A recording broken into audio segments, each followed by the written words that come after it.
కనుక ఈ సత్యాన్ని గ్రహించాలి. ఎవరు భయపడతారంటే ఎవరైతే రోజు 24 గంటల సమయంలో కొంత సమయం దేవునితో సహవాసం చేస్తారో, కొంత సమయం దేవుని వాక్యాన్ని చదువుతారో వారు దేవునికి భయపడతారు. నీ వాక్యం చదవకపోతే, సరిగా ప్రార్థనలో దేవునితో ప్రతిరోజు సహవాసం చేయకపోతే నీకు దేవుని భయం ఉండదు.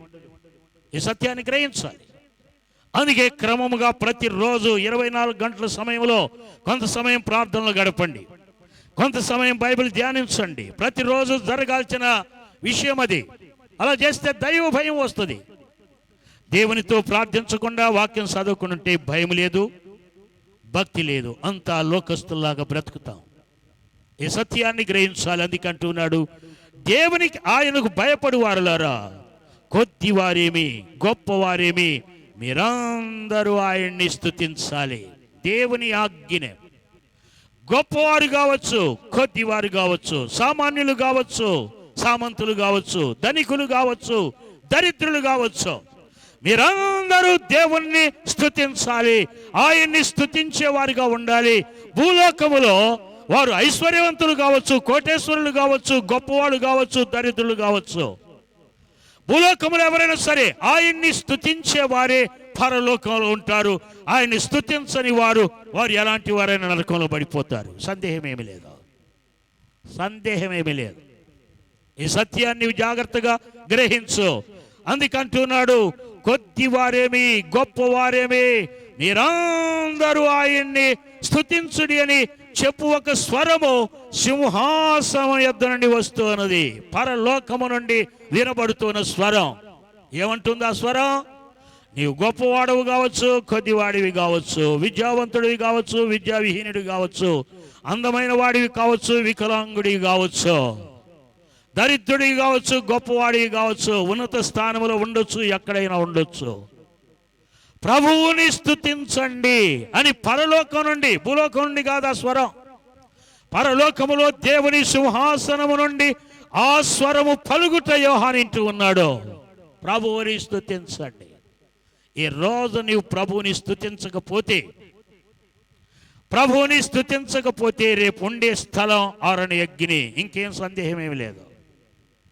ఈ రోజు భూలోకములో నీవు ఏ స్థితిలో ఉన్నా ప్రభువుని స్తుతిస్తే, నీవు ఎంత ఉన్నత స్థితిలో ఉన్నా దేవుణ్ణి స్తుతిస్తే రేపు పరలోకంలో నీవు ఉంటావు. పరలోక సింహాసనము నుండి వచ్చిన స్వరం మనుషులు చెప్పే స్వరం కాదు, నా స్వరం కాదు, ఇంకొకరి స్వరం కాదు.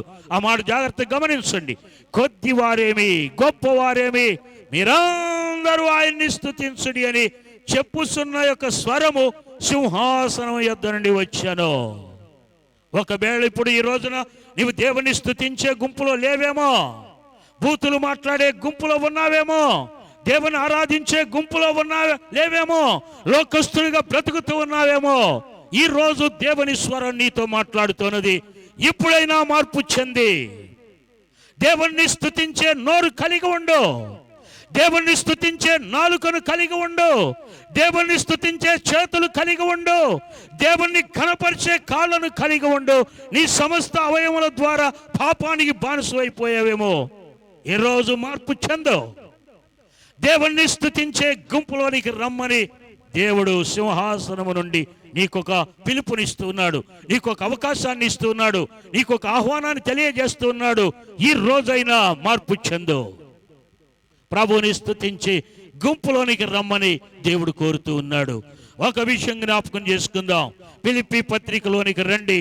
ఒక అద్భుతమైన మాట దేవుడు మన కోసమే వ్రాయించినట్లు లేఖనాల్లో చూస్తున్నాం. ఈ విషయాన్ని మన హృదయములలో భద్రపరుచుకుందాం. ఫిలిప్పీ పత్రిక 2వ అధ్యాయం, ఫిలిప్పీ పత్రిక 2వ అధ్యాయం 9వ వచనం నుండి 11వ వచనం వరకు జాగ్రత్తగా గమనించండి. అందుచేతను పరలోకమందున్న వారిలో గాని, భూమి మీద ఉన్న వారిలో గాని, భూమి క్రింద ఉన్న వారిలో గాని ప్రతివాని మోకాలు యేసు నామమున వంగాలి.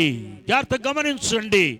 ఏమంటున్నాడు? పరలోకమందున్న, భూమి మీద ఉన్న, భూమి క్రింద ఉన్న, నీవెక్కడ ఉన్నా ప్రతివాని మోకాలు యేసు నామమున వంగాలి.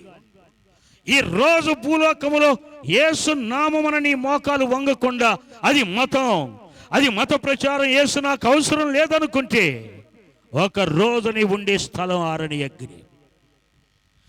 సూర్యుని కింద ఉన్న ప్రతి మనుష్యుడు యేసు నామమున ఆ మోకాలు వంగాలి. లేకపోతే ఒక దినం రాబోతూ ఉన్నది. 11వ వచనం చూడండి.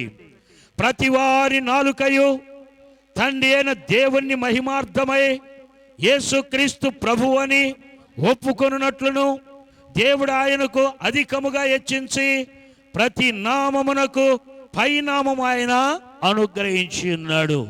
ఈ రోజు నీ మోకాలు యేసు సన్నిధిలో వంగకపోతే, దేవా నేను పాపిని, ఘోర పాపిని, నా పాపం క్షమించమని యేసయ్య దగ్గర నీవు మోకరించి అడగకపోతే నీ పాపం నీతో వస్తుంది. నీ పాపం వలన వచ్చే జీతం మరణం. ఆరని అగ్నికి వెళ్ళిపోతావు. అందుకే ఈ రోజు నీవు ఎంత ఘోర పాపివైనా, ఎంత ఘోర దుస్తత్వములో నీవు ఉన్నా, మోకాళ్ళు వంచి యేసయ్యా నేను పాపిని, నా కోసమే సిలువలో నీవు బలి అయిపోయావు, నీ రక్తంతో నన్ను కడగని మోకరించి ప్రార్థిస్తే నీ ప్రతి పాపాన్ని దేవుడు కడుగుతాడు.